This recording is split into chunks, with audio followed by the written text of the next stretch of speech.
In today's video, we're taking a look at a variety of NHL teams and some offseason moves we might see. We're looking at teams like the Montreal Canadiens, Toronto Maple Leafs, Detroit Red Wings, Vancouver Canucks, Tampa Bay Lightning, and St. Louis Blues. NHL has also announced the finalists for the Masterton and Lady Byng trophies. We'll get into all that and more coming up next.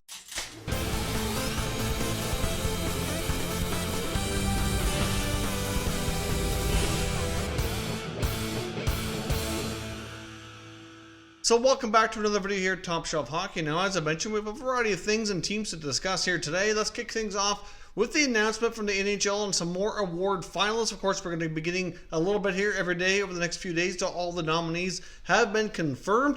Today we get the Masterton and the Lady Byng. Now, the Masterton Trophy finalists are Bobby Ryan of the Ottawa Senators, Oscar Lindblom of the Philadelphia Flyers, and Stephen Johns of the Dallas Stars. Now, they all have a pretty unique story. They certainly all fall into that category of dedication and perseverance.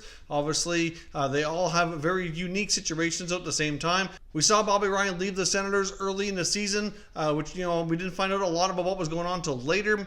But he went into treatment to battle alcoholism. He was gone for a long time, battled his demons, came back, one heck of a hat trick on his opening night back in home ice, and really played strong the rest of the year. So Bobby Ryan certainly deserves a lot of recognition for everything he overcame this year. Of course, get Oscar Lindblom, who's been battling a rare form of cancer. The whole Oscar Strong campaign throughout the year. Many NHL players certainly went out of their way to make sure that they showed support for this player. Obviously, Lindblom's gone through quite a bit. Obviously, he's not going to be able to play in the return to play here. He's spent the year really battling, but certainly doing everything he can to get back to playing hockey as soon as possible. And then you get Stephen Johns, the defenseman of the Stars, who really missed the bulk of almost 2 years, and finally made it back after doing a lot of battling to get over some post-concussion syndrome. Obviously, he had a lot of symptoms that really drug on for a long time. There were certainly times when his career looked to be in jeopardy, and once he did come back, towards the end of the year, he certainly, played relatively well and had an impact on the Dallas Blue Line. So clearly, they all have a situation. I think probably Ryan got the most games in and certainly probably completed his comeback more so than the other two. But at the same time, like I said, they're all deserving to be recognized for everything they battled through this season. And of course, when it comes to the Lady Byng, the finalists are Austin Matthews of the Toronto Maple Leafs, you got Ryan O'Reilly of the St. Louis Blues, and Nathan MacKinnon of the Colorado Avalanche. Now, all three of these forwards are certainly big-time point producers. They play a lot of minutes in the forward position for their team, and they take very few penalties for the award. It kind of goes towards being the gentlemanly, sportsmanlike player of the season here. Now, of course, there's a lot of debate on who should be up for this award. Obviously, to a degree, I think you can kind of stick a case for all three of these players, but I know there's always some that kind of gets overlooked. I think Braden Point deserved to be in that conversation, and really a lot of times defensemen don't get much love for this award either, and I think a guy like Jacob Slavin, who plays a huge role for the Hurricanes, almost 24 minutes a night and only had 10 penalty minutes all year, really kind of gets shafted here in my opinion. It's been a long time since a defenseman has won this award, and I believe Brian Campbell back a number of years ago was the only one in a long time to ever win. Obviously, playing defense is even harder to not take penalties than when you're a forward. So, really, I'd like to see more defensemen get recognized in that regard, and I really had a hard time understanding how Slavin didn't make it to be a finalist. But if you look at these other three players, they all had strong offensive performance, played big minutes for their teams, took very few penalties, so you can kind of see where things went for that regard. So let me know who you think will win these awards down below in the comments section. Now, the Chicago Blackhawks also made some contract signings official today. Most of this was already kind of speculated or already had been agreed to, but they had to wait to put pen to paper to make it official. Defenseman Ian Mitchell has officially signed his contract with the Blackhawks.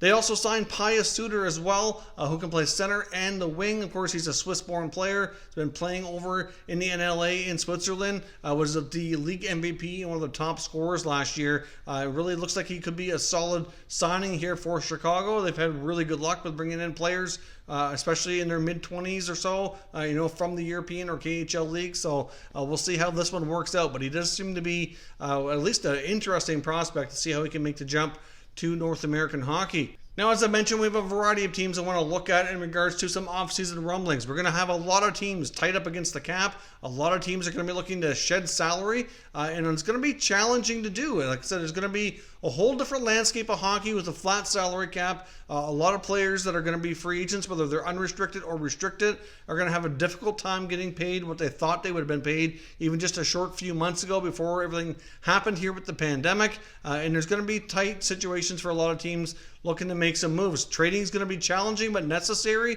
and free agency is, like I said, going to be interesting too. So obviously there's a number of teams out there in this same sort of predicament. One of the main articles I came across to discuss for today was really kind of focusing more on the Red Wings and how Steve Yzerman may focus on the offseason. Obviously, the Red Wings were the dead last in the NHL. They're certainly going to be looking to make some moves to try to get better. They're looking for to getting a top player at the 2020 draft. We're going to discuss that scenario as well, and to kind of outline all the different possibilities for players that the Red Wings could target, which kind of outlines a lot of these other teams and their cap issues. So clearly, the Detroit Red Wings could look to pick up a goaltender. So there's a couple different ways they could go about doing that. Now, obviously, if you look around the NHL, some goalies that could be available for trade. There's certainly going to be available on the free agent market as well. But if you're going to make a trade for a goaltender, they could clearly look to guys like Jake Allen from St. Louis. I mean, the Blues are going to be looking to shed some salary. Obviously, they're going to have a tough time retaining captain Alex Pietrangelo. They have to sign Vince Dunn as well. And Allen makes a lot of sense that he could be, a cost-cutting contract. Obviously, another player in St. Louis that's been rumored as well that could find himself on the move, could end up with a team like Detroit, would be Jaden Schwartz. Now, Jaden Schwartz himself certainly has played well. It was a big part of their Stanley Cup victory last year, and it's not necessarily the case that they wouldn't want to retain him. He's just going to be really difficult to sign because he only has one more year left, and he's going to probably be looking for a contract north of $6 million. Of course, that could change with everything that's gone on here in the NHL, as I mentioned. It's going to have a new market set. But Schwartz is going to be looking to get paid, probably his last long-term contract if he can get it. So clearly that's going to be a challenging situation for St. Louis, and his name has been brought up before in recent months just because of what he's going to be looking for here in the short term. Of course, you get a factor in the expansion draft as well. Obviously, teams are going to be looking to make moves so that they can kind of minimize the impact on who they're going to lose to the Seattle team coming in after next season. So obviously those are players who could fit with Detroit's lineup. Obviously they're going to need at least one goaltender. Jake Allen's a guy who could come in to Detroit, potentially take over as a starting goaltender, get his starting role back, and maybe kind of extend his career as a starting goaltender. Since he's on the final year of his deal, he might have to go to a lower ranked team who needs a guy like himself to have an opportunity to kind of regain that role for the short time. And in Schwartz's case, well, he's certainly another piece who could play in their top six right away and really help out a lot of their younger players who are taking on big roles with that organization already. Now, of course, they may not look to St. Louis. They could look elsewhere. You look to a team like the Tampa Bay Lightning. The Lightning are going to have to shed multiple pieces. They're not going to have any choice this year, but it's going to be really difficult because the Lightning have given out way too many no-trade clauses. I've discussed this numerous times before. I've been really happy with how the Lightning have managed their team and their cap. They've done really, really well, but they've been really handing out that no-trade clause way too easy. They've got too many guys. They've got guys playing third-line minutes that have no-trade clauses. In my opinion, that's something that should be reserved for top-line players only. We'll probably see that shifted a little bit here in future contracts with the new landscape. But clearly the Lightning are going to need to sign guys like Anthony Cirelli and Mikhail Sergachev. And the remaining cap space they're going to have for next year, that's pretty much going to be difficult to do because they've got so many other guys under contracts. They got the Vasilevsky extension kicking in. Kucherov, Stamkos, Point are all making big money. They obviously have some other guys on the blue line as well, like Hedman and McDonough. And there's just not a lot of room. So if you look at the usual suspects for guys that can be moved, you're looking at guys like Tyler Johnson. You're looking at guys like Yanni Gourde, maybe Andre Palat, or Alex Killorn.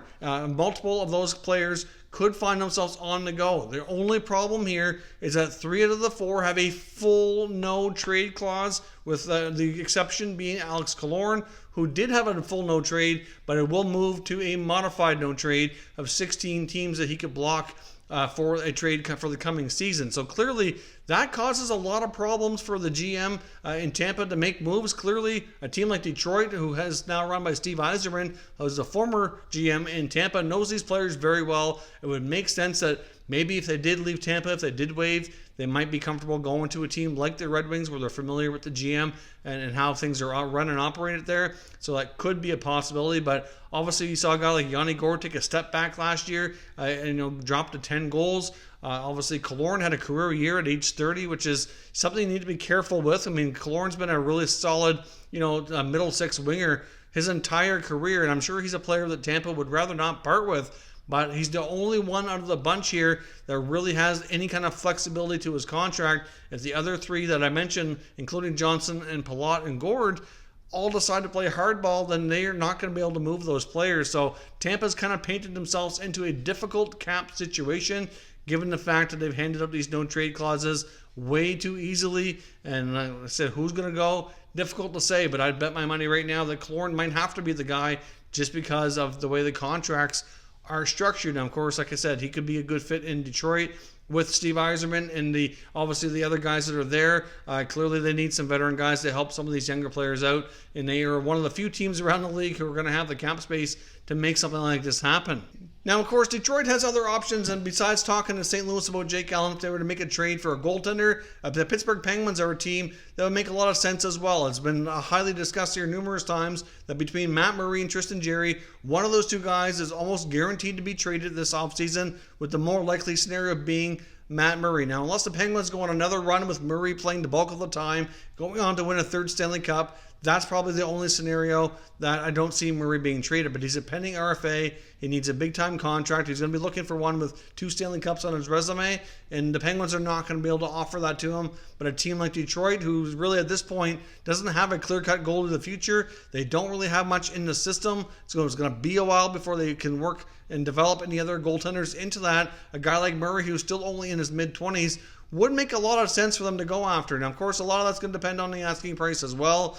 Detroit might be reluctant to give up a good, solid young asset and maybe a high pick to obtain a guy like Murray, but at the same time, something's got to be done. They don't have much in that way between the pipes, and if they're going to make steps forward, they need somebody back there to stop pucks, and that's something that they clearly do not have right now. So Murray would make a lot of sense. It's clear that he's likely going to be on the block. Now, the other option, and the other part of this article that I'm referencing here, talked about the possibilities. Could they take that number 4 overall pick and actually take the top goaltender in the draft, Yaroslav Askarov? Now, many think that's probably a bit of a stretch and somewhat unlikely to happen. It's pretty rare for a goalie to go that high. We haven't seen a goalie go top 10 since Carey Price, which was 15 years ago in 2005. We saw Spencer Knight go relatively high early in the first round to the Florida Panthers not long ago, but it wasn't top 10. I believe he went more so between 15 and 20.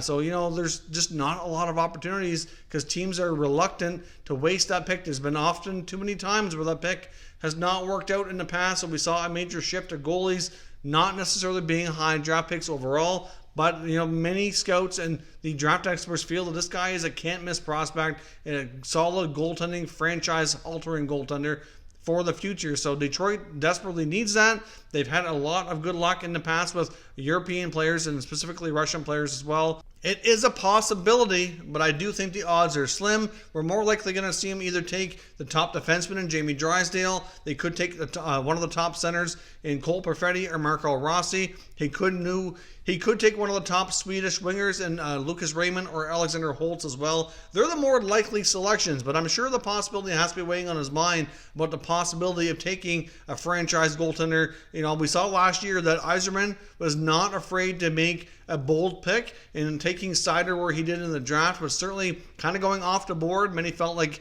Seider was going to go a fair bit lower, so Yzerman's not afraid to make those selections. Could he maybe do that again to take a goaltender here instead of one of the other more obvious prospects that many feel he will select, as most feel Cole Perfetti is the most likely selection that the Red Wings will take with the number 4 pick. Now, of course, Detroit could also turn to their division rival, the Toronto Maple Leafs. Not much of a rivalry right now, given where Detroit is at, but certainly, we don't see a lot of interdivision trades, but the Maple Leafs are one of those teams in recent years who have not been afraid to do that. We've seen them make multiple trades with Ottawa, given the fact that there are very different circumstances, and obviously turning to a team like Detroit could make sense. The Leafs are another team like the Lightning and like these other guys we've talked about here are more than likely going to have to unload some salary. And of course, guys like Kasperi Kapanen, Andreas Johnsson, Alex Kerfoot, one or two or maybe even all three of those guys could possibly find themselves moved. And obviously a team like Detroit would make a lot of sense where they can get a big time opportunity and have a better shot to get their next contracts given where their cap situation is compared to the Maple Leafs. But clearly the Maple Leafs are going to have an opportunity this year to go on a playoff run, gain some valuable playoff experience. They're already expected to lose guys like Tyson Barrie and Cody Ceci to free agency. Even a guy like Kyle Clifford, it's debatable whether or not he returns. There's a lot of question marks in Toronto. They got a lot of money tied up in some of those top forwards in Matthews and Nylander and Marner, etc., and John Tavares. So some of these other guys are not going to have any choice but to play with another team next year, as obviously Kyle Dubas and company expected a rising salary cap to be able to continue to afford these other players and get them in the mix here. And with that not happening for 2, 3, maybe 4 years, that's going to prove pretty much impossible. No matter how good you are at managing the cap, clearly you can only have so many dollars to spread around, and it's just going to be very much impossible to keep some of these guys. So obviously Johnsson or Kapanen going to a team like Detroit would make a lot of sense. And obviously the Maple Leafs could get some future assets they can use. The main thing the Red Wings could offer to any of these teams would be futures, really, or potential, first round pick, second round pick for, upcoming seasons. There's also reports as well from TVA Sports, and I've seen it elsewhere, including Elliot Friedman make mention of this recently, that the Montreal Canadiens are more than likely expected to bring back Ilya Kovalchuk after the season ends, after he's right now with the Washington Capitals. The Habs basically threw in the towel not long before the trade deadline. They knew that their season was falling out of reach and that they weren't making the playoffs. Of course, they did not expect this pandemic to hit, the season to be paused, and everything that's come afterwards. And now they're, certainly in the mix here, but they were the 24th ranked team to going back into these play-in series. And obviously Kovalchuk is now with the Capitals, but many feel that he's likely is going to return to the Habs on a 1-year contract, probably with a lot of bonus opportunities in there. Kovalchuk's recently been quoted as well saying he's kept in touch with a lot of his former teammates in Montreal, really enjoyed his stay, and many still feel that that's the likely most logical destination for him to go back to. Regardless of how things go in Washington, again, because of the cap, pretty much impossible for him to stay with the Capitals beyond this potential playoff run that we're going to see here. And then next year, he's going to have to go elsewhere, and there's not going to be a lot of teams that are going to be spending a ton of money on free agents, with Montreal being one of the few teams that could bring him back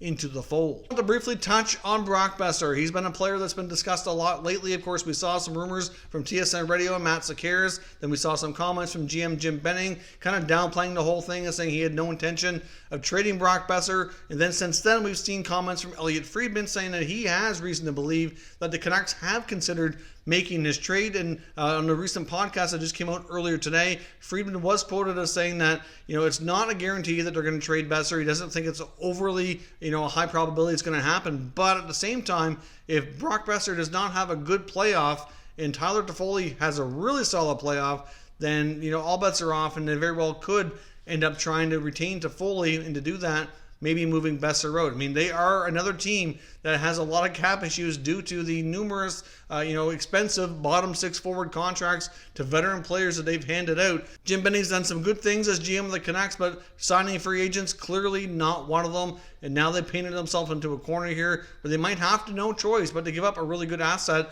like a Boeser or something comparable to move out some of these unfavorable contracts to some of the teams that have the cap space to take them on. Now, Friedman goes on to say as well on the podcast that if Brock Boeser has a terrific playoff run, then you can pretty much slam the door here that he's not going anywheres. But if he doesn't perform well and the Canucks need to move an asset, he still thinks it's possible that Boeser could find himself traded. I know the situation that is somewhat unlikely, but because of their situation, they are going to have to make some tough decisions and some tough moves. And even though the team has come out and kind of downplayed the rumors, I still can't help but wonder what moves they're going to make. And it's going to have to be a player of a decent contract value and decent value going out to kind of make everything work for the future. I mean, they have a lot of things in store, like Elias Pettersson and Quinn Hughes are going to need new deals soon. And they need to be able to find ways to get those deals done with a flat cap for the next few years. Not going to have much choice but to move out some contracts that are of good substance here. So let me know your thoughts on everything discussed today down in the comments, and we can continue discussing further. If you're new to the channel, consider subscribing and turning on your notifications so you don't miss any future content. And give this video a thumbs up if you enjoyed it. I'd appreciate it if you did. As always, thank you for watching, and I'll catch you next time.